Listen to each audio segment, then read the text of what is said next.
I'm doing a little video right now, and I just have to mention that it is confirmed what gender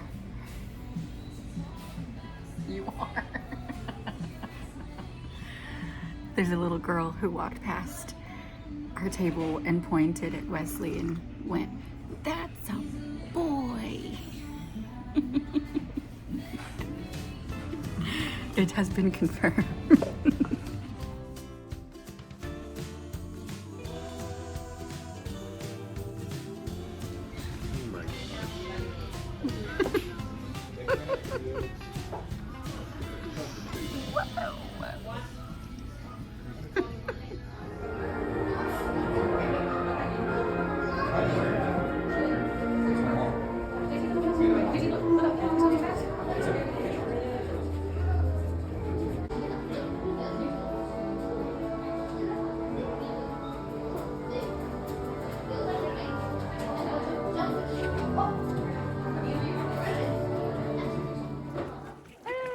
Here we go. Hello! We're going! I look like a turtle. Hello, guys! How is life? Yay! Okay, so today Wesley and I are going to Silver Dollar City, and we're leaving the resort that we have stayed at because we're coming back home tonight. But I'm so excited. It's going to be so much fun. And the resort has been absolutely lovely. It's called Stillwater's Resort. Stillwater's Lakefront Resort. And it's really, really, really neat. They have a lake, obviously, and you can do aqua cycling and all the fun things like that. And then they are also making an indoor water park. So you should come stay at Stillwater's Lakefront Resort.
This poor guy. I'm gonna see if I can save it. I don't know if it's salvageable, but we're gonna find out.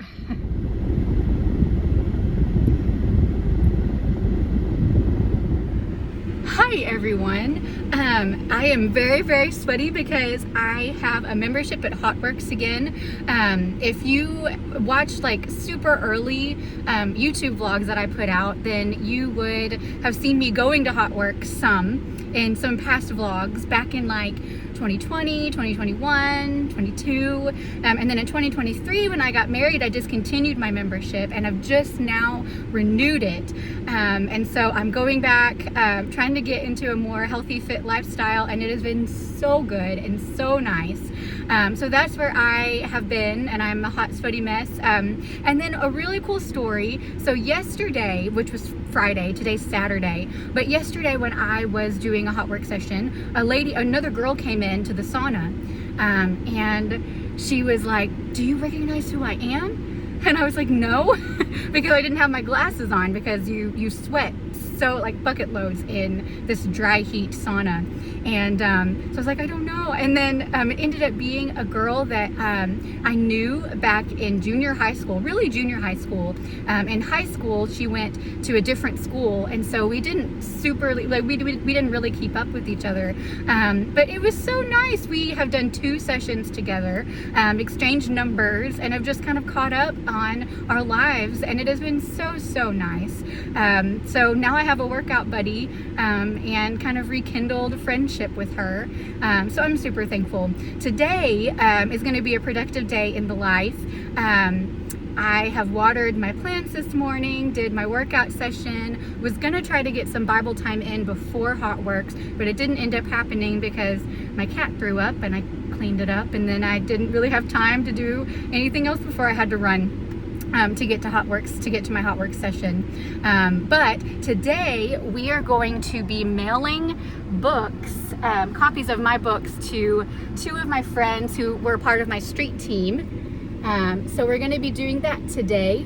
And what's super nice about it is that the UPS store is right in this Greenpoint Center where Hot Works is. So it's just right over there. So I just am going to pull my car just like a few feet that way and go and deliver some books or mail some books and package them and everything. So super grateful. Oh my goodness, it has been a very productive Saturday. I have been doing all the things. I went to Walmart and I got some ingredients to make a delicious cake for my in-laws, my mother-in-law and my father-in-law. My father-in-law just had back surgery last week, and he had like certain issues with his spine, and so the issue is resolved, which is awesome. And he's still in the hospital in Little Rock, but will be coming home in the next week. And so I wanted to do like make some soup for them and make a delicious cake for them to take over perhaps either Monday or Tuesday. And the soup that I'm going to make has been in our family for a long time. My Aunt B, yes, I have an Aunt B, and she has made, or she had this recipe for cheesy chicken noodle soup. It is so good. It is comfort in a bowl. It is not your typical just kind of bland chicken noodle soup. It is cheesy chicken noodle soup, and there's a very specific way to make it. And so I am actually going to go over to my mom's later on today in the next couple of hours and learn how to make that soup. But I know how to make the delicious cake, which is also a recipe that my Aunt B has made, and I have loved throughout the years ever since I was itty bitty. So that's exciting. I'll show you what else I've been doing. I have been getting some more of my books ready for my street team. I mailed 2 this morning, which you saw right after my Hot Work session. And then I have just another to give to a friend at church tomorrow. And so it's been really kind of neat to put these together. I get to write little thank you notes and sign my name on the inside and the front cover. And then I get to put a little sticker and bookmark, that's what that's called, bookmark, and a little business card. And then inside here is the Ezra City map, and I put it in here because it'll stay protected. So tomorrow's Sunday, so I'll get to take it to her at church and give it to her, which is awesome. Welcome to my kitchen cooking show where I teach you how to make a sandwich. First, you need the mayonnaise and your toasted CD bread, and you need like a lot of mayonnaise. So, yes, I'm actually doing this.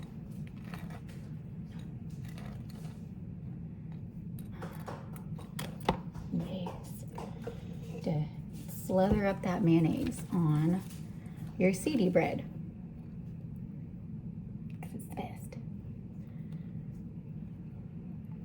Do you want Dijon mustard on your sandwich? Of course. Dijon mustard is the fancy mustard for those who are fancier. Do you have any Grey Poupon? And holier than thou.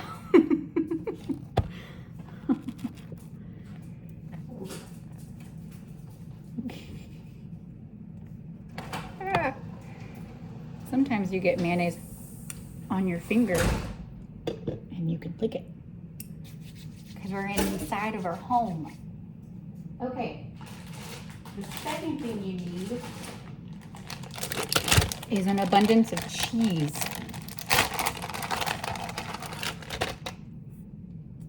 Preferably one that's not molded. So, like this one. That's molded, but that's not. I'm just gonna throw that away. Here we go. Sad. It is sad. Okay. We have more cheese, don't worry. That was pepper jack cheese, and there's only one slice available. But we have Colby Jack cheese, so I'm gonna put a couple of slices of Colby Jack. Yum.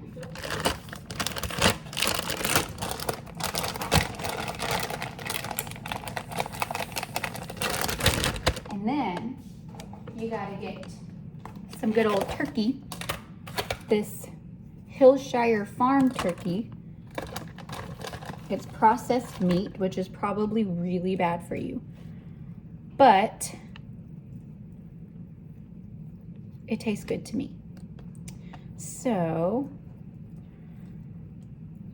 I'm just gonna put all the rest of that on here. We got 2 slices of cheese, an abundance of turkey, and I have eggs, scrambled eggs cooking. They're almost done. Can't see it, but now you can.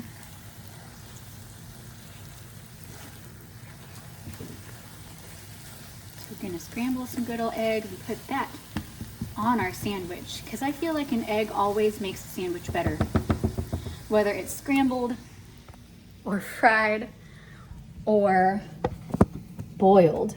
A boiled egg is also really, really good.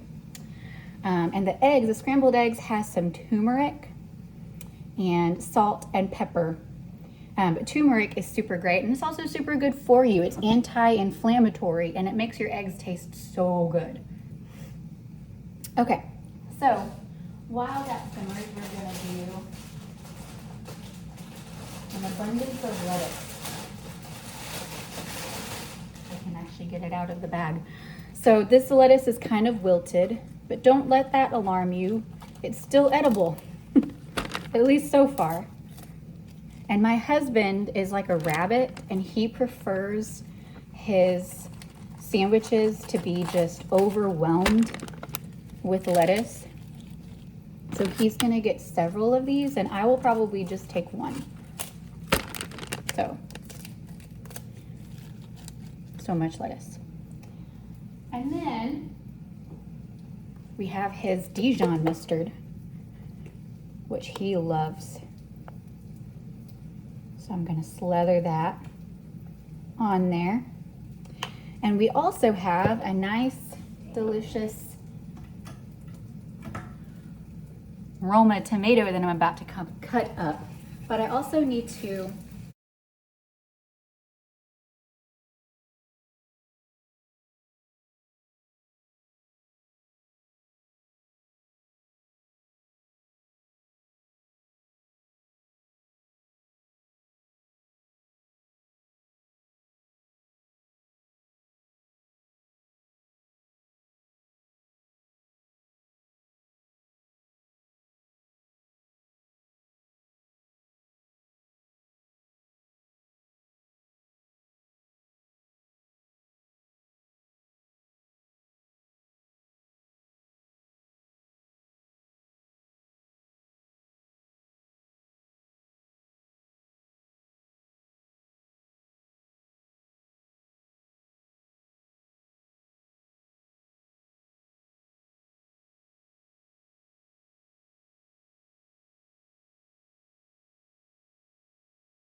I'm about to cut up, but I also need to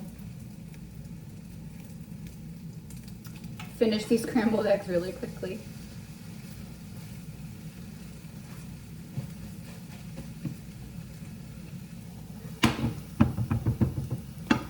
Those are done. So now we need to cut up the Roman tomato, which I always feel like are super delicious this time of year. So I'm just gonna slice the ends off. Give him a couple slices. And I'll take that rest. And then here's my secret ingredient to a really, really awesome sandwich is spike.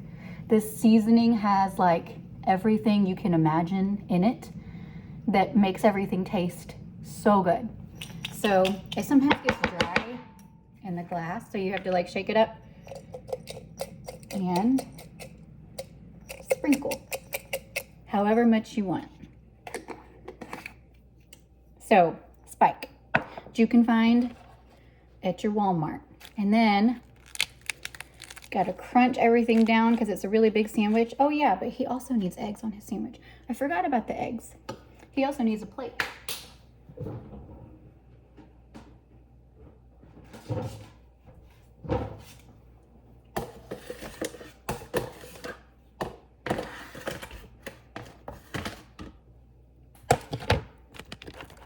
He's got his sandwich with the eggs.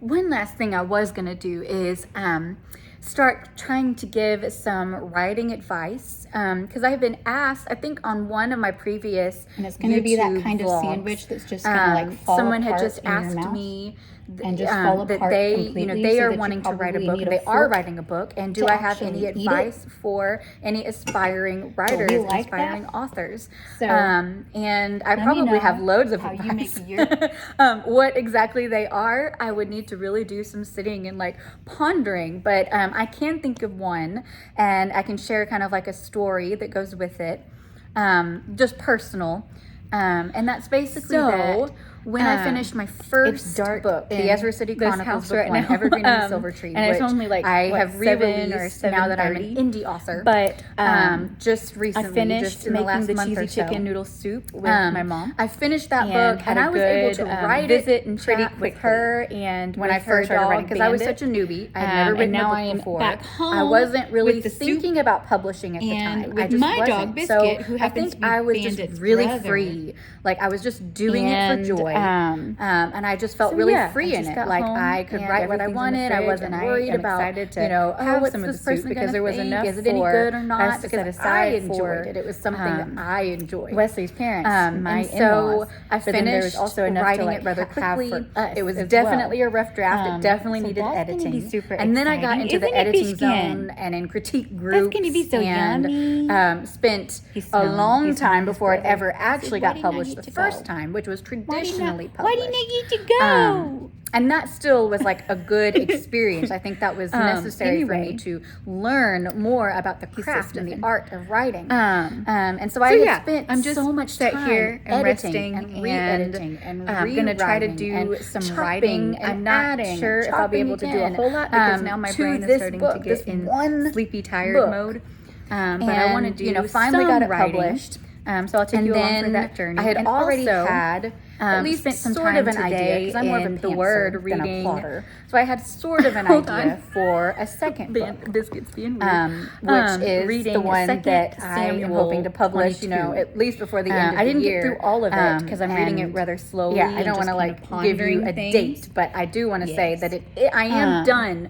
But it's writing really, the really second good. book. It's a But when I song tell you and prayer that of it deliverance was that so David, much harder sings to really and praise start and thanks to writing the Lord book for two, delivering him it out of the really, hands of really Saul. was. And I can tell you it's just for really, two really reasons. good. So I would encourage y'all to One read it is because I had been so stuck full in the editing phase, the greatness that it was God. hard to pull out of it. It was and hard how to in control just he is write, and how we can depend knowing on that him I'll come for back and I'll everything. edit it later. It doesn't have so to I spent be some time reading that perfect. today. I got stuck in my own head Get some writing of, done. well, and if then I write the think kind of second in the book, vlog are people going to like it as so much thank you as for the joining first, me in this or are they productive just going to day get in the bored life with Saturday. it? So, I've done worrying laundry, about what I've other done grocery people shopping, think, I've done being cooking, stuck in I've that editing done, mode of just like trying to write a sentence, many trying to other polish it right fun then and things there, not as just well moving on the on and Saturday. feeling But quite literally resting is also really, unable really good. to just And break free I feel of that like habit I since it was had been resting part of my life for so long.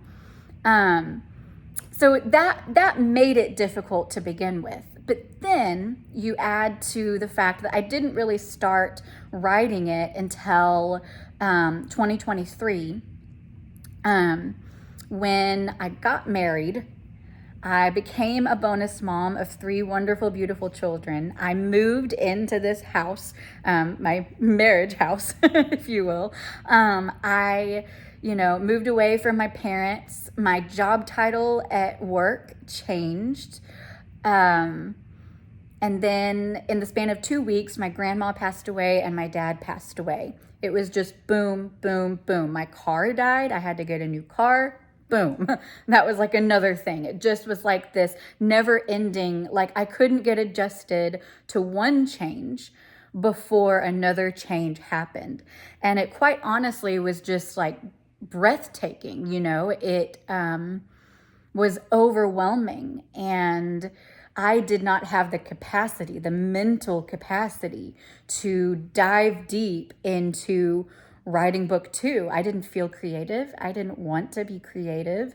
I was grieving, and at the same time, I was experiencing joy in marriage, the joy of being with my husband, the joy of settling into mom life.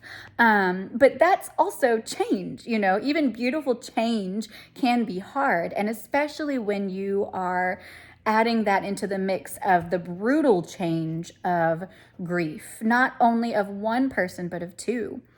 And then at the same time, my mom moved, like right after my dad passed away. The house that they were living in was rented. And so she moved into my grandma's condo for about a year, and then actually moved into her own place now.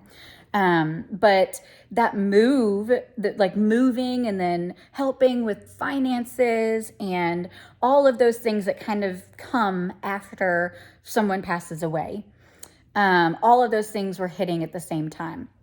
So there was a good reason why my second Ezra City Chronicles book got put on the back burner.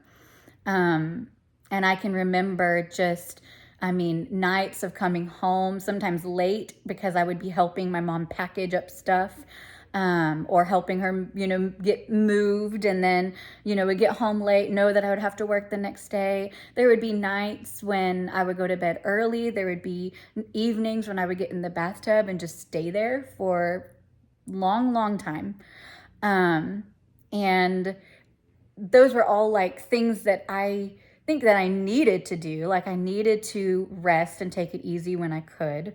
I needed to, make it a point to get good night's sleeps. And I just, I think basically my advice is that, yes, you've got to get in the creative zone and just let it out. Like, don't focus on the paper, the words that come out onto paper, or your not typewriter, because it's not like way long ago, but like your Google Docs or your Microsoft Word. Like, you've just got to type and write to get the words out. Don't let it be perfect. Let it be a mess, a beautiful mess, because it's still a story, and it's still wonderful to see like pages and pages that all of a sudden it's turning into a story, and it's turning into a story that needs work. But like, that's still, you have to have the story before you can really do the work to polish it. So that's advice number 1. My advice number 2 is that you have to learn to have grace with yourself. And you also have to realize that being a writer is wonderful and it's such a huge blessing, but it's also not the end all be all. And if you have to take some time to process through grief and process through change and maybe dedicate more time to other things that are more of a priority, like being a wife and being a mom, and, you know, going to your job, which is sustaining you. Like, those are all things that you've got to do. And my advice would be to know that not every season is going to look the same. Some seasons are going to be like, oh yes, I can write and I can dedicate all of this time to writing. And maybe you don't have the time, but you have the means to really like make that time, and settle down and just get to the creative work and hustle. And yeah, like some seasons are going to look like that. And other seasons, it's going to look like, well, I got a page written. I got a paragraph written. I haven't written at all because I just can't get in that mindset. My heart's too heavy. I need to spend more time with the Lord and just sit and soak in his presence. And that is completely and totally fine. Because in those seasons, those winter seasons, so to speak, the Lord is still working. And what do we know of the changing seasons? Well, winter changes into spring. And those seasons are there for a purpose. They will teach you lessons. They will actually, I think, make you a stronger writer because you're growing and you're experiencing life. And the Lord is going to continue teaching you and cultivating you, and drawing you near to him, so that when you do come back into a season where you can write again, it will be so fulfilling. And that's what happened with me. When I finally broke free from just, I think, the burnout, the absolute exhaustion, the feeling like, well, I don't even think I'm a writer anymore. I honestly felt that way for a time, that like, I don't even think that I can write this book. I don't think that I am a writer. I don't think that I have what it takes. And I came down really hard on myself. And I pulled out of that season because the Lord gave me a different story, completely unrelated to the Ezra City Chronicles. And it felt relieving because it was like, well, nobody else knows that I'm writing it. And so it felt like when I wrote the first book, Evergreen and the Silver Tree, that's what it felt like. It felt just freeing, like it's just me. It's just the story that's in my head. There's no expectation. There's no deadline. There was nothing except just the sheer joy of getting to write again. And that really helped me get back into the creative zone. And then after that, I was able to come back to my second Ezra City Chronicles book and really just let it pour out of me. And I just think that the Lord had been already like brewing the story, like cooking the story, so to speak, within me.